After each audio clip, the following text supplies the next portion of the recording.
غوث پاک کے پاس.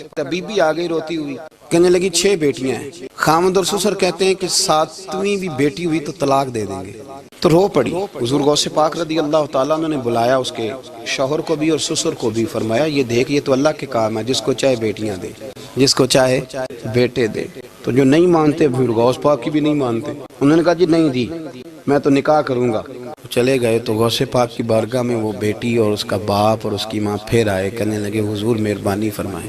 پھر اللہ کے ولیوں کے پاس ایک قوت ہوتی ہے جس کا نام مصلح ہے. مصلح بہت بڑی طاقت, بہت بڑی. حضور نے فرمایا دعا صلاح المومن, فرمایا دعا مومن کا ہتھیار ہے.